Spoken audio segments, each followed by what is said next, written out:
From 9 a.m. to 1 p.m., major roads around Johannesburg were closed, allowing police and traffic officials to simulate the event's security measures. This dry run was crucial to identify any potential issues and ensure a seamless operation during the actual summit. We are preparing for next week's summit. We've got officers on the ground. They've been on the ground since early this morning, ensuring that they do secure these routes.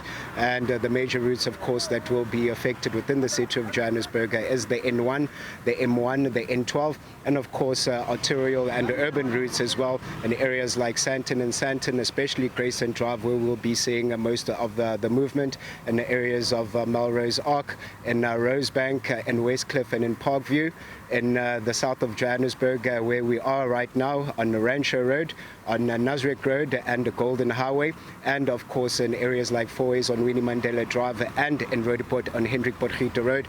But specifically within this area where we are, that's where we are going to be seeing more of the road closure, and especially leading towards the G20 Summit.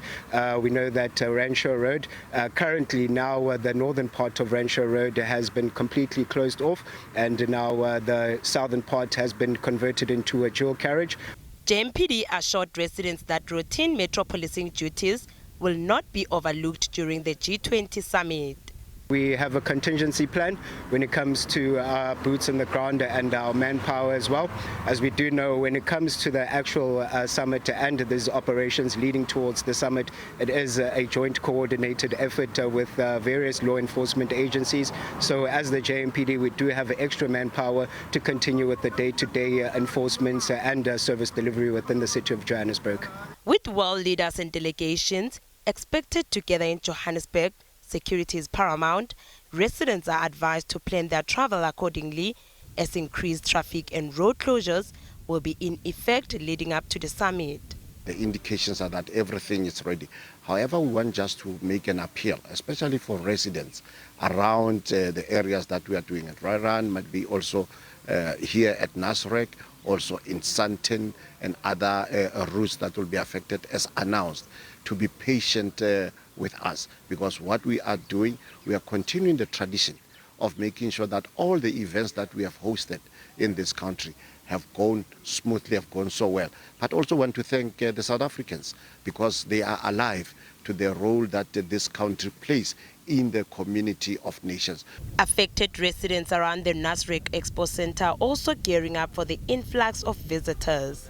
I'm happy, although there is a obstruction near traffic, but otherwise I'm happy. Everything seems to be under control. Yeah. They did tell us that certain routes will be temporarily closed due to the dry run operations of the upcoming G20 Summit. However, others expressed disappointment about the lack of clear information ahead of the upcoming G20 Summit. I still have a lot of questions that are being asked from the residents, and that tells me that there wasn't enough information that was related to the communities. There were some public participation, some meetings with the communities, but the first one happened outside of our region into another region. That was a fiscal meeting. We had one that was a virtual meeting, and I can tell you on that meeting, the virtual one, we had a lot of people coming out to show that, you know, they are really interested in knowing what is happening with this G20 Summit. But I think we still do not understand or have a clear information of what is it all about. As preparations continue, residents are encouraged to keep a close eye on news broadcasts and social media posts to stay informed on any updates. Lerato Mokola, SABC News in Johannesburg.